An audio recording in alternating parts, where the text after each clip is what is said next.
Rev up your engines!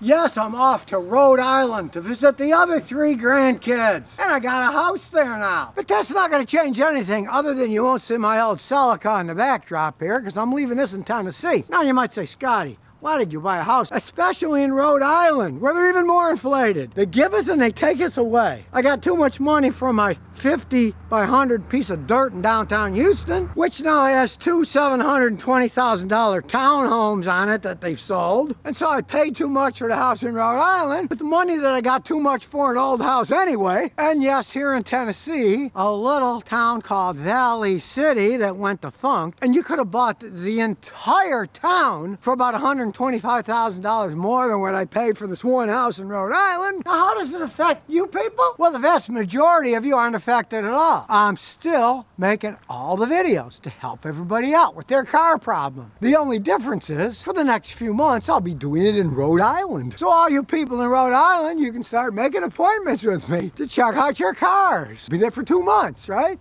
Now, the people here in Tennessee lose out for a couple of months, but then I come back here again too. For most people, nothing's changed at all. I'll still be telling you about good tools, bad tools, which cars to buy, which cars not to buy. Because today, everything's mobile. This 5G Pixel phone, my data system is on this phone. I can look up cars and fix them anywhere that's got 5G. Well, it also works at slower speeds, but not quite as well. They have fiber optic cable in Rhode Island too. Realize, I believe Rhode Island is the 3rd most connected state. There's a lot of internet there, East Coast, so that's no problem either. Now, I do have to say I'll miss my friend the pigs. There they are having a leisurely sun bath, but I gotta say, I met a lot of nice people on the East Coast, especially in Rhode Island. It's kind of like a small version of Texas and Tennessee. Friendly people, open-minded, and really hard-working New Englanders. Everybody needs a little help these days with prices the way they are. Mechanics charging $140,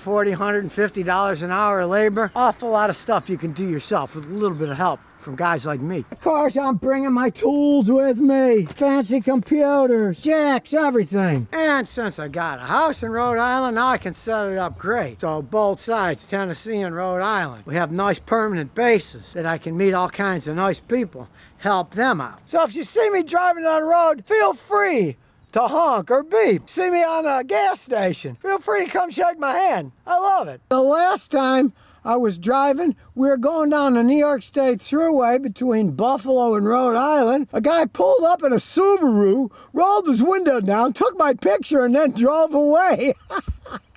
And as they say, traveling broadens your mind. If you do it right, that's true.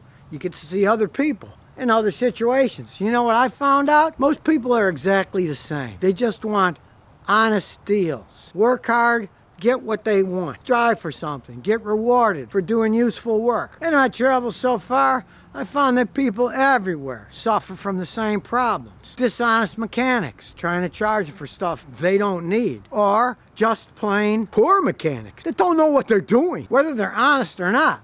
As technology moves on, we mechanics have to move on too. So I make these videos. Things that were true decades ago, or even just a few years ago, are often not true with machines anymore. I keep up with all this stuff, and I pass the information on. Hey, I'm even toying with the idea of doing a traveling show, like a carnival. Only I'd go around the country helping people with their problems, giving them information, showing them what's right, showing them what's wrong. What the heck? Of course, really, when you think about it, YouTube works a lot better. It goes all over the world. Billions of people can watch, and they don't have to actually be somewhere at a certain time when I'm there. And if they're really stuck, they can always ask me a question. I still respond to people directly on my ScottyKilmer.com website. I'm still doing Thursday, 1 o'clock in the afternoon, and Saturday, 9 or 10 in the morning. Live car talks on YouTube to answer people questions. None of that stuff's changing. The only thing that's really changing is the URL of the live car talk, because I'll be coming from Rhode Island instead of Tennessee. Now, since I'm going on a long road trip, here's a few tips. Make sure you got a good air compressor. This fire one I've had for years. It's all metal, clamps to the battery, no worried about cigarette lighter fuses popping. I've had this thing for years. I'll probably give it to my grandkids. I'll bet you it'll still be working then. You run out of air somewhere, half the time the pumps don't even work at gas stations. Get a good one. You can keep it forever. And have a good battery jumper in there. This particular one is a Beat, 2,000 amp job. They put a lot of power in these little things. You get stuck somewhere, you don't have to worry about somebody jump starting them.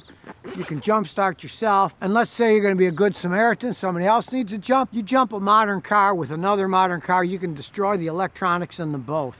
Use one of these, you're not going to destroy anything, especially not your own car. And if you're traveling with kids, they do everything. 5 volt, 9 volt, and 12 volt, all in one system. It's a handy thing to have. And as usual, nobody's paying me to say this is a good product, this isn't a good product. I actually test the things out. I've tested out hundreds of these things. This is the one that presently is sitting in my trunk because it's got a lot of power for a little space. And don't forget a roll of duct tape, or in this case, Gorilla Tape. I like the Gorilla Tape better. It's stronger. For emergency, say your electric window falls down. You can get it up, you can tape it up, you can continue on your trip and fix it later. If something really bad happens and you get in a small wreck and plastic's hanging all over the place, you can tape it back up. It has a lot of usage. Just throw a roll.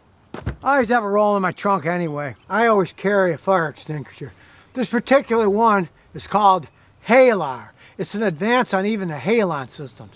They're fantastic for putting fires out in cars. You don't want to go up in flames. Maybe you're going down the road, somebody gets in a wreck and a fire is starting. You could save somebody's life with this thing. If you don't have it, it's no good. This happens to be an excellent one. I've tried it out on even gasoline fires and it puts them out. Just do like I do and put them under the seat. That way if something happens and you're trapped, it's not in the trunk and you gotta reach there. It's right under the seat. And just because the wife and I are kind of clean fanatics, I just bring a couple rolls of this blue shop towels. They're soft enough you can clean glasses, but they absorb messes. If you like your car to stay clean, you can clean them off without scratching. And I absolutely hate tar and bugs ruining the paint of my car, so I love this Rain-X waterless cleaner. You can clean the stuff off, wipe it off, it keeps it nice and shiny, and it gets rid of the crud. You realize if a bird craps on your paint, bird stomachs are extremely acidic. They don't have teeth, right? So they don't chew their food. So their acid is real strong. That bird poo will eat right through your paint if you let it sit there for days. You see it? Wipe it off with this. Then you don't care. Later you're going to see when you clean your car, it's going to have all these dots where the acid ate through the paint. Makes it look good and it protects it at the same time. So I'm on my way to Rhode Island. Wave a hi. Shake my hand at the gas station. I like helping people out, making everybody's day. People get excited sometimes when they meet me, and I get a hoot out of it too. Don't think, oh, I'm not going to bother Scotty. People are always bothering Scotty. No, I like it. I like helping people out. Many times my wife will say, these people are looking at you, but it looks like they're afraid to talk to you. Hey, feel free to talk to me. I'm exactly the same as I am here. There's no difference at all. I like talking to people. Sometimes my wife says I like talking to them too much. It drives her crazy sometimes, but it doesn't drive me crazy. Goodbye, Tennessee, and hello, Rhode Island for the next couple of months. And here's some bonus questions and answers. Roy Hines says, Scotty, I'm not a big fan of CVT transmissions, but if you're going to get one, what's the best way to make it last as long as possible? The first thing is buy the right one that's made right. And both Honda and Toyota have good ones now that have what's called a launch gear. So they actually have a real first gear. That's a regular gear. And it takes off in a launch gear. And then once it's out of first gear, it goes into CVT mode. So there's less strain on the CVT transmission.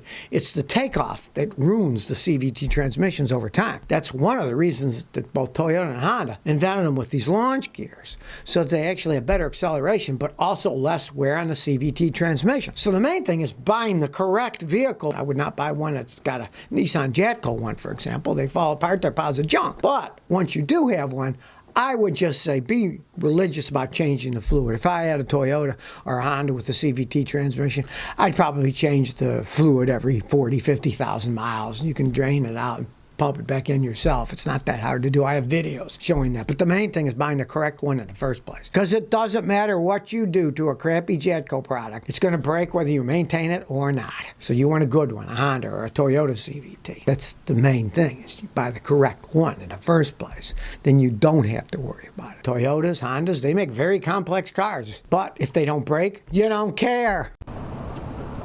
So if you never want to miss another one of my new car repair videos, remember to ring that bell.